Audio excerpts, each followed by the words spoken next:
such a mess without you. You okay? David? You know how much I love you. You just don't always know when to stop. And that really, really hurts me, darling. Started. Okay. I'm here with Amanda Jane Stern. She has an excellent new movie that's on Tubi right now called Perfectly Good Moment. I was blown away by it. I swear. I think what I liked was it felt like a Lifetime thriller until the twist you put to the table was something I never had seen in this genre before. That was definitely intentional because I've seen a lot of those Lifetime thrillers and I really like what they're getting at, but I also think that they could be pushed a little further and that maybe the anger that the female lead is rightly experiencing isn't quite so interrogated, and dealt with. Yeah. Usually there's another man who has to swoop in and save the day, and I absolutely did not want that. Or even if the female gets revenge on like the male guy by torturing him in terms of physically doing it rather than how you did it. Yes. It's like the same old shtick over and over again. Well, that's the thing. I'm a 5'2" woman, and I was writing the script for myself, and I was writing it for the male lead, Stephen Carlisle. He's 6'3". I just don't see any believable world where I'm gonna pull one over on him physically. And not in a way that, it had to be something else. It couldn't do the J-Lo enough. I enjoy that movie, I do, but there's just no believable world in which I am physically taking down a man who weighs, I think, more than twice what I do and is over a foot taller than me. Yeah, exactly. And I think that's what worked. And the fact that you kind of were dropping hints because you kept saying, I work for a tech company. I work for a tech company. And it totally went over my head first time I saw it. So that just shows you how many times I've seen this movie. Because I was like, I had to watch it again just to like understand, see if I missed anything. I tend to do that. But with here, it's like you're dropping the hints. I work for a tech company and you use that to your advantage. And I think that's what really worked here. Thank you. Yeah. So how did you come up with that? So how did you come up with the idea to put that little twist in the story? Was that something? I know you mentioned that that's your intention and you didn't want to do anything physical, but how did you actually say, you know what, this is what I'm going to do? Yeah, so when I started writing this, I started with not the first scene, but the first scene in the apartment where they're looking at the photograph, the whole, oh, I love that trip, blah, blah, blah. I had that scene and then the scene right after that, and I had a good sense of these characters, and I knew the genre that I wanted to play in. I'm a big fan of erotic thrillers. I'm a big fan of thrillers. I like revenge movies. Hard candy is a very big influence on me. And as I said, that was a really big influence on me. And then I had a bunch of ideas of what the twist could be, what it ends up being one of those ideas. And I didn't know which one I wanted to implement. And so then this is where my story co-writer came in, Julian Seltzer. I brought this idea to him and I said, there's a twist. Here are my ideas for the twist. Which is the one that works? And he goes, we'll go with this VR one because I've produced VR experiences and people who actually code, who do game development and do the VR coding. So that's the one that we actually know the most. And sure, what we're portraying is further afield from what exists in real life today, but it's not that much further afield. I was looking up, they make these full body haptic suits, and we intentionally did not design ours like the real haptic suits because those look too cool, and we wanted to make him we wanted to humiliate him. We wanted him to look stupid, so we went more with this beta version where it's just the wires and he's in his underwear kind of thing. Yep. But that's why we went with that, because we had the most knowledge of how it already worked, and so now knowing that, I had a full outline. And so as I wrote Act 1, I was also writing Act 3. And if I changed something in one act, I'd have to make sure that I went back and changed it in the other so that it perfectly paralleled.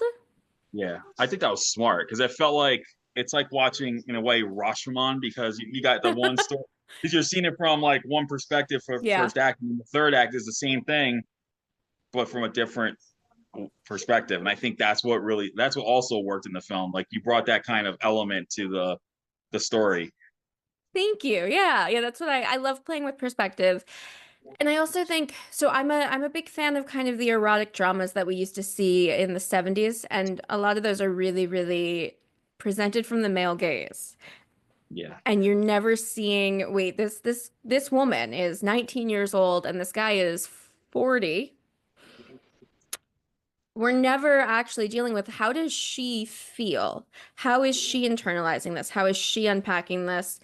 How does she feel years later after this experience? How has she kind of recontextualized it in her mind? And that's what I wanted to play with.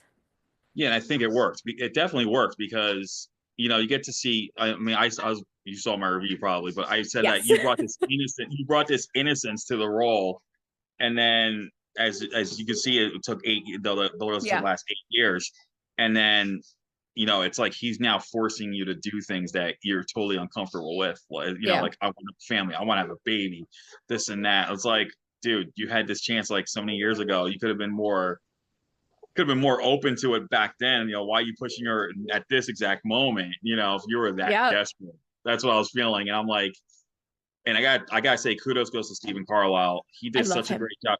He brought this charm as I David. know. Like he was charming, but then he would have those little snaps here and there. And then of course, as the title indicates, you take a perfectly good moment and ruin it. And I'm thinking to myself, she's gonna take the perfectly good moment and get revenge. That's what I was Yep. thinking when I was Oh, watching. I love Steven. He's so sweet. He's the most game actor you'll ever meet. He fully threw himself into everything. And he'd never led a movie before. He's a theater guy. He plays Scar in The Lion King on Broadway. He's been doing that for 7 years, I think.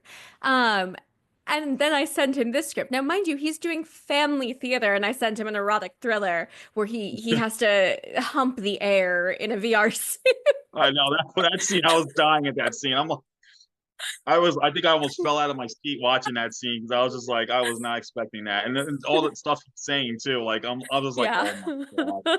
I know the stuff that he says but I mean, I pulled a lot of that stuff from things men have said to me or things from romance movies where they're portrayed as really, really romantic. And when I sent the script to Lauren, who we hired as the director, her first comment to me was, I don't know you. I don't know your story. But when I was in my early 20s, I dated a man who was 16 years older than me. And there are lines in the script that my ex said to me verbatim. Wow. Yeah. That's when you know that this is going to be a good collaboration. When you see something like they Yeah. connect the script right away. Exactly. That was it. That was the moment. It was oh, you see exactly where I'm coming from. You see that this is both incredibly erotic and also horrible, and that those two things can exist at the same time. It's not just good and bad. And I think, a lot of movies don't love to play with that nitty-gritty where you're getting into the weeds of things don't always exist in a black and white, and they can be squicky and gross and messy. And you can also really like them. Yeah. And speaking of which, I gotta ask that the one scene where he's humping the air, were you like trying to hold, were you like holding your laughter? Oh Please my tell me God, yes. Oh, absolutely. And thankfully, Ruby does get to laugh at him during that scene, but even still, it can't be as much as I want to laugh. Yes, every time I see it, I cackle at that scene. I love that. It's so when I wrote that scene, I was laughing the entire time, envisioning it in my head because I've never seen another movie do that. I've heard something like that. I think it was Ben Affleck in Mallrats where they bust him in the video. They bust him doing it with a 15-year-old, and he's just saying all this stuff. He's like, "Oh, call me Joey, call me this," and Yeah. I'm like, "Oh my god!" And that's what it kind of reminded me of. I'm thinking, "Oh my god!" But yeah, that's the thing, men. I have seen men say things like that in that scene. What I really liked even more was that even though this was an erotic thriller, like you didn't have to resort to the old school style, because erotic thrillers they always had the required yes nudity, and I'm like, yes. I'm like, thank God I get to see something like an erotic thriller that's tasteful more, that's more tasteful in terms of its depiction rather than. There were ones that were, but no, I agree with you, and it's not. I'm fully I totally support nudity on screen, but when we look back at a lot of those older erotic thrillers and we hear the women who were in them talking afterwards, and it was always, I was really uncomfortable with that. I didn't want to do that. I didn't feel safe. I didn't feel supported. That's not, you should be having fun on a movie set. Yeah, we deal with some really heavy shit in Perfectly Good Moment. At the end of the Yeah. day, though, I had a blast. I get home every night. Steven and I would text each other, and every single night, Steven and I would text each other like, "You were amazing today. I love working with you. Great day. See you tomorrow." And Mhm. Julian, the producer, I know he'd get home, he'd text every crew member, and he'd text Steven like, "Thank you so much for being a part of this. I love working with you. You're bringing so much to the table." It was a really fun set. That's awesome. Yeah, I mean, you get to, and, yeah, I've heard those stories too. Like when women talk about getting Yeah. uncomfortable at this, and I think one of the best stories I heard was, I think it was Friday the 13th Part 8. The woman had a shower scene, and she was uncomfortable doing it. So to make her feel comfortable, I remember the director and some Yes, of the cast I members know what you're got talking naked with her. about. Yeah, they got naked with her just to make her feel at ease. Like, and Well, it actually helped. It actually kind of helped her. Ended up it helping her. also it makes me think of Denise Richards because she did Starship Troopers, and Yeah, her character was supposed to have a nude scene and she absolutely refused. And then she did Wild Things where she did have nude scenes, well, just topless scenes. And Paul Verhoeven called her pissed off, "Oh, you would go naked in that movie, but you wouldn't in mine." And her response was, "Well, yeah, I felt safe on that set. I didn't feel like the director was doing it in any salacious way. It fit the story, it fit the character, and I felt empowered because I had control, and he was, a nice guy to work with, and he wasn't doing it in a way that I felt uncomfortable." yeah, exactly. It all depends on who you work with, basically. And Exactly. and like I said, you did a great job in this film because, like I said, it's so tasteful. It wasn't, required. You didn't have to resort to that, and Yeah. And we had an and yeah, intimacy coordinator the entire time. yeah, there you go. And that helps too nowadays. They It got does. now it does, because it makes it more. I think it makes the couple, for at ease. It makes it more Oh, easy to work yeah. with. Not just for the actors, it makes the crew feel safe because you never know. Sure, the actors have rehearsed this, they've gone over this with the intimacy coordinator, the camera person knows, the director knows, but you don't know what might trigger someone on set who's a crew member who, shows up to set one day and, oh, this is that sex scene day. And obviously, our intimacy coordinator would send out emails a day in advance of just a reminder that this is that scene today. Yeah, So here are all the extra precautions that we're taking for that versus just a normal sex scene. But you really don't know. And for everyone on our crew having Acacia, our intimacy coordinator there, it just made them feel extra safe that they knew they were in a place where if they had to step away, they could. If they needed to talk to somebody, there were multiple people they could go talk to. yeah, that works definitely. And Yeah. so, were there any challenges that you faced on set? That would be my next question. Like, did you face anything gone wrong on set? Like, you had to go with Plan B at any point? So thankfully, no, because we rehearsed so much and we prepped so much. Um, I think the hardest thing is actually we filmed in New York City in the summer. It was 100 degrees. You have to turn the air conditioner off when you're filming because of noise. I know all about that. Yep. I'm originally from New York. I know Yep. all about. Yep. It's like all that. I know all Broiling. about that. Yeah, oh my God, that scene where he is humping the air and I have to do all of that breath work. Yeah. I almost thought I was going to faint because of how hot it was. I'm Um. going there just like heavy breathing, and it's so hot that by the time they all cut, I'm like, I need to stand up. I need some water. I might, where's our medic? I am might be a little faint right now. And that's just because of how hot it was. And there were definitely a lot of precautions we had to take because there was one day where it was actually a heat wave. Yeah. So there were a lot of headaches, a lot of, okay, let's go out and get extra meds and what are the extra steps we can take. And then I remember the air conditioner wasn't working that well. It needed Oh to be, God. yeah. So Yeah. that would honestly be the hardest thing. And then our director Lauren would tell you filming the intimacy scenes were the hardest because they're so technical. And you don't think about that, but they're stunts basically. They are choreographed stunts. Yeah. Yeah. And you've rehearsed them one way and you've rehearsed them in one location, but your location that you rehearse in isn't where you film usually, and it wasn't where we filmed. Um, so for me and Steven, we knew everything. Those were honestly some of the easiest scenes for us to film just because it was so choreographed, so that every line timed up to a certain action so we could just kind of go with the flow because we knew what our choreography was so well. But for Lauren, it meant, oh, well, we rehearsed it in this location and that's how long it took in this location. But now on this set, it's taking a lot longer. So I need to modify things because it's taking too long. Yeah, exactly. But overall, this was a fantastic movie. I hope more people gets to see this Thank because you. this I is, do too. yeah, because it definitely. I mean, this was a big surprise for me this year. I've seen a lot of great films this year, but this one was definitely a surprise because I was not expecting how everything played out.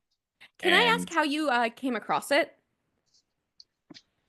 I watch TV so much, and Tubi's one of my favorite streaming platforms nowadays. And yeah, I think it was on Blue Sky, and I think it was you. I saw your one of your posts Mhm. and the movie, so I was like, you know what, I'm gonna go check this. I'm gonna check this movie out, and I was just like, holy crap, this was an awesome movie. I was like, oh my god, so great. Thank you. Yeah, I've been figuring out, who finds it what way because obviously we're a tiny little movie and we're our own press machine, I guess you could say.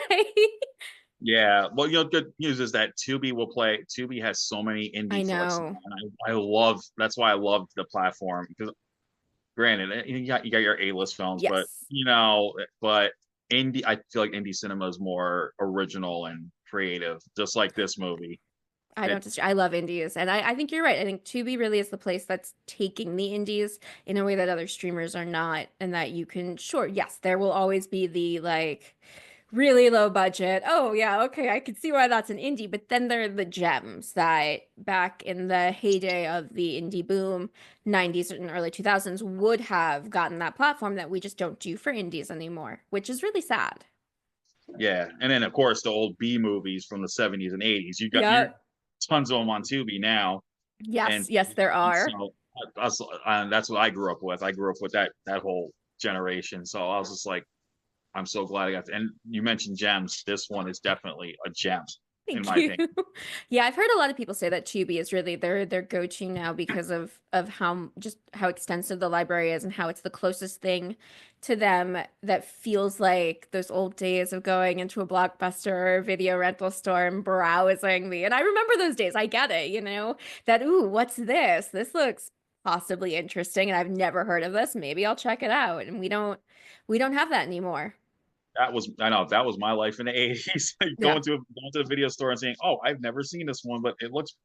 Just looking at the artwork, oh, this looks pretty cool. I'll check it out. Oh yeah, the amount of things that I would pick up. And I remember we had a Blockbuster 2 blocks from my apartment one way, and then a couple of blocks there was an indie video rental store. So they had a little more eclectic stuff, and it was locally owned, and I liked going there because you just never knew what you were gonna find. And there were definitely things I rented that should I have rented as a kid? No, My probably yeah, not. my hometown was had a mom and pop video store. I used to go there all the time as a Yep. teenager, and I used to go to the Bronx, and there was a video store on East Tremont that my parents would go to every weekend, and they would rent me like one genre, and they would rent like the old horror movies and like the ones like I never even heard of, like, Oh yeah. and then so they would rent me like the karate flicks or the or like I think my mom one year rented me Toxic Avenger 3, and I was like 11 years old, and I'm like, she's so And I you're was just like, like, cool. Yeah. yeah, exactly. I was like, so that's the stuff I grew up with, and then now it's like indie films. Like they're so great now, and They are.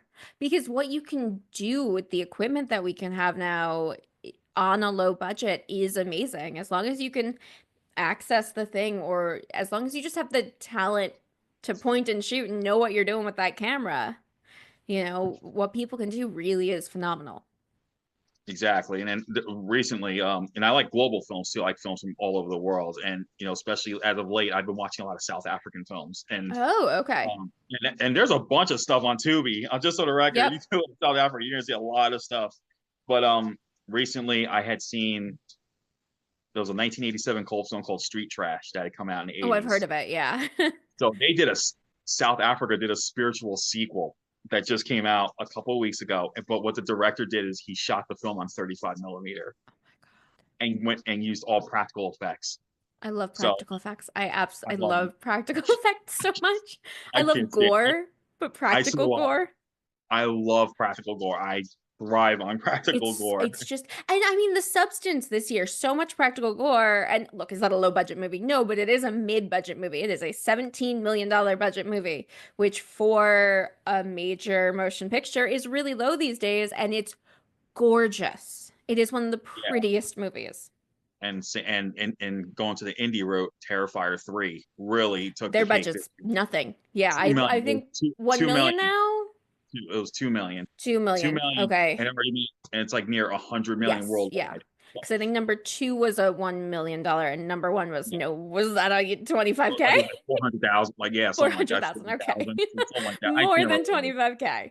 But yeah, but they went for the I mean, I saw Terrifier 3 just like last month, and like I was just like, holy cow! Like the practical effects were just Movies.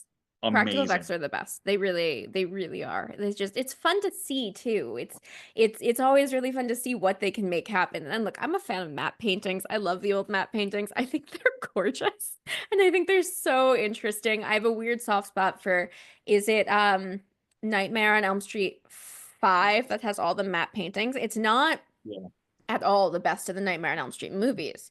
Not by a long shot, but I really like the artwork. I like the production design. I like the matte paintings. I do not like the story, but I like my favorite is 4, the my Dream Map. My favorite is New Nightmare. Oh, okay. Yeah. All right. I think that is the best Nightmare on Elm Street movie. Yeah, my all-time favorite horror film, I'm saying right now, is the original Texas Chainsaw Massacre. I will never like never not watch that movie again, because the movie's amazing. And the production design is so gorgeous. I love the production design. I think I'm a Hellraiser girly. The original.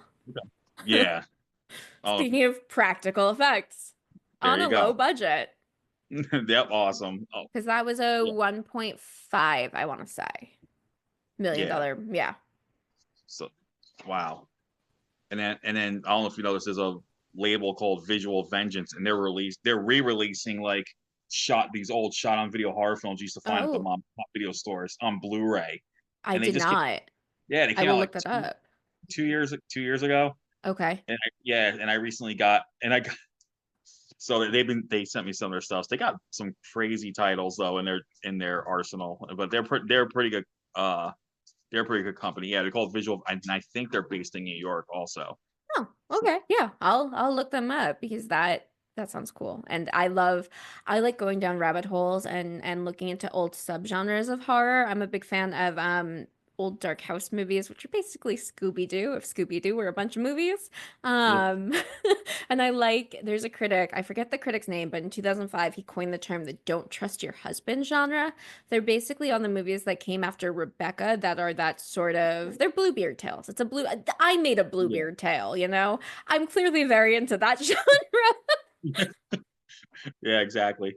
Yeah, I'm into horror, and I'm into martial arts flicks, even like the American ones, the ones from all of, like, not just Chinese, like the Asian ones, 70s, where the dubbing was so bad you can't even see it. But I grew up with the I'm not super familiar with that genre, but I do know what you're talking about, the dubbing. I do know about that. The dubbing, even the ones I watch on Netflix, like the ones on Netflix now where they dubbed it in like the foreign titles, like you could tell the dubbing is so bad on them. You can usually change it. It's that they set the I know that. Yeah. I know that. But if you enjoy the bad dub, sometimes see the dubbing and just like the dub versions, and they're just like they don't even match the subtitles on the bottom. Not even, yeah. You can so tell that what is being said and the person's mouth moving, not even close. Not even close. Yeah, it's so bad. Oh yeah. Oh man, this is so awesome. So what's next for you after this? Are you working on anything new? I have a horror script that is called Beast with Two Backs. It was an Austin Film Festival second rounder this year, and it's currently a quarter finalist in the Screencraft horror screenplay competition. I keep trying to remember that name. It's long. It's about a woman who inherits a demon and goes on a sex-filled murder spree with the demon. Uh, Whoa, yeah. nice.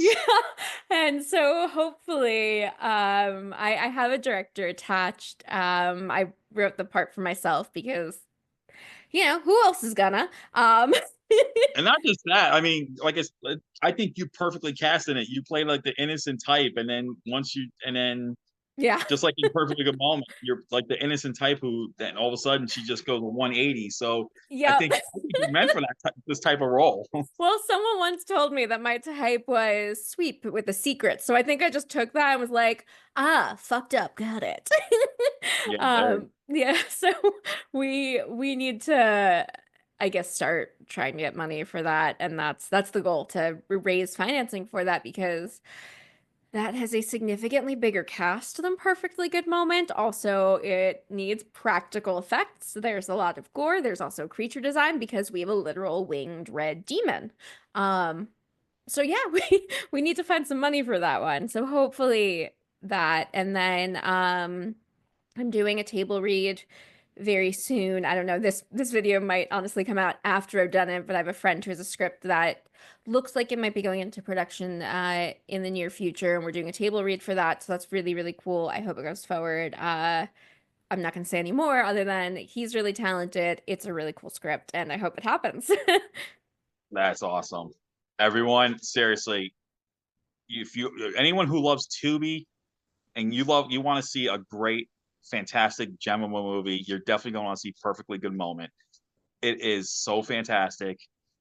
It has one of the best twists, like a fresh, ingenious twist to your erotic thriller revenge tale. And again, you guys see Amanda in this movie. She's freaking amazing in it. Oh, thank you. Going playing the innocent type and going what you see what she does for revenge, and you guys will be blown away. I'm serious. And I've man, definitely had people like, oh, so that's what's on your mind. Remind me not to get on your bad side now. And I'm like, do you really think I could do this in real life? No, that's why I write it. exactly. That's why I But put it in a script. If you ever come across a script and there's a guy who gets killed and he is your name, yeah, there's probably a reason. there you I mean, go. not always. I have no David that I hate. That was just the first name that came to me. Hey, it still works either way. Yeah, But no, I have no idea why those names came to me. I was like, Ruby and David. Okay, sure. okay, that works. Yeah. Came to me. I was like, I like these names. I'm not gonna think about it anymore. I'll go with it. But I do have other times where I name people after someone I strongly dislike. There you go. Well, everyone, you gotta check out Perfectly Good Moment. It is now on Tubi. Check it out as soon as possible. As soon as you probably see this interview, go see the movie. And Amanda, thank you so much again for taking the time to talk about it. Yeah, thank you for I'm so glad you found it and you loved it and wanted to talk to me. Well, everyone, you all take care. Have a great day. Amanda, as always, stay awesome. Have a good night.